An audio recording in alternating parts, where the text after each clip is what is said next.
nesse momento ali, adolescente e criança, tinha um olhar diferente das outras crianças, dos pais, alguma coisa que aconteceu em algum momento? Nunca. Você sabe que hoje eu vejo as situações de bullying, principalmente quando eu estou palestrando em escolas para adolescente e tal.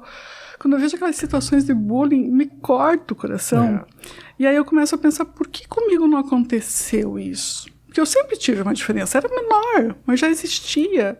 E nunca, ninguém me deu um apelido por conta do hemangioma. O meu apelido é Lu, desde sempre a Lu.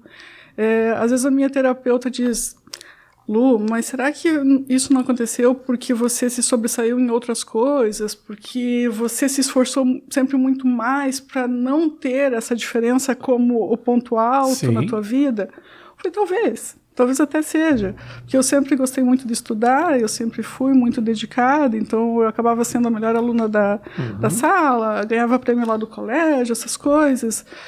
No vôlei eu não era melhor, mas eu comprava bola, então eu levava bola, eu formava o time, eu jogava, e eu era pequenininha, eu era levantadora e tal, eu estava ali. E eu nunca deixei de participar. E as minhas amigas hoje, elas dizem que eu era a líder do negócio, eu sempre fazia acontecer e tal. Então eu não sei exatamente o porquê, mas eu nunca sofri com olhares assim na infância. Algumas pessoas perguntavam, mas você sabe que não eram as crianças que perguntavam, eram os adultos? Eram os adultos, e hoje eu fico pensando, o que leva um adulto a constranger uma criança com uma pergunta que não vai fazer diferença nenhuma para ele?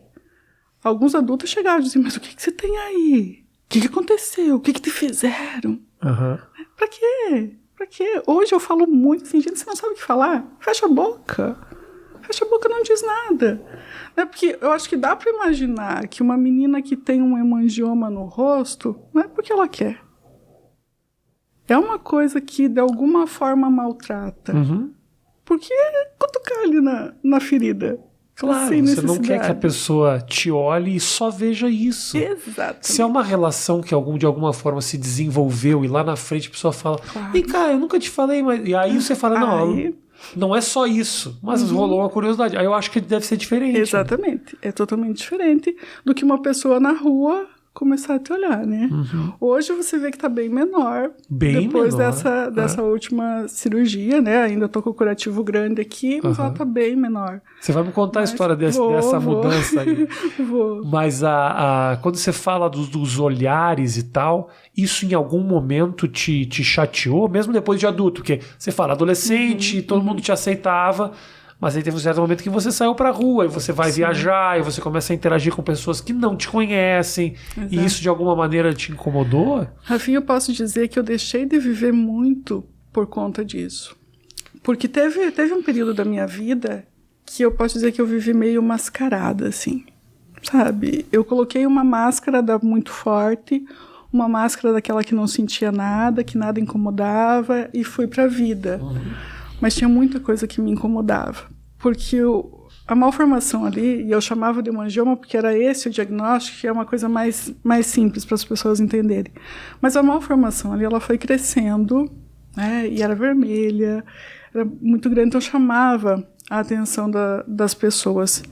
E eu acabei deixando de viajar muito, deixando de ir para lugares que não me conheciam, eu acabei deixando de ir muita festa infantil, para não ter que encarar as crianças daí. E eu acabei reduzindo a minha vida ao trabalho. Aí eu sou contadora, a minha profissão é dentro da contabilidade, sou contadora pública lá na Câmara de Mangueirinha. Mas eu acabei ficando numa época que eu trabalhava em 2 prefeituras e em 2 faculdades ao mesmo tempo. Porque eu era contadora durante o dia, professora de contabilidade durante a noite. Você se ocupou total, né? Eu me ocupei total do trabalho. E aí você pode dizer, mas e daí lá na sala de aula? Você não tinha centenas de alunos? Eu tinha centenas de alunos. Mas parece que lá era o meu lugar. E aí lá eu estava como a professora que dominava aquele conteúdo, né? E claro que eu não falava só de contabilidade, porque eu sempre gostei muito de falar de emoções, eu sempre gostei muito de ter proximidade com as pessoas.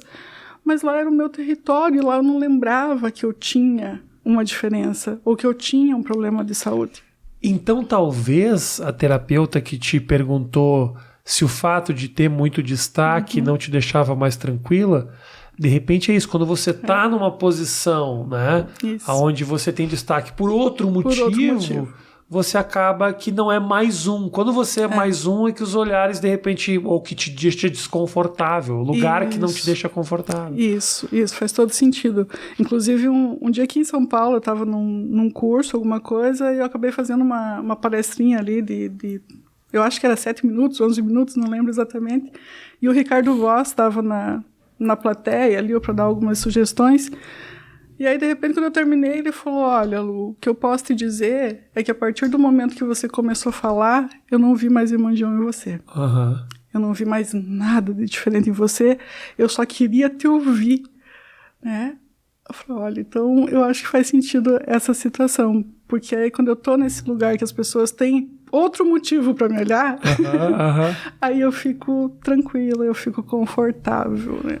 Curtiu esse trecho do papo? Então faz o seguinte, clica aqui para assistir o papo na íntegra ou então clica aqui para assistir mais um trecho da mesma conversa. Valeu!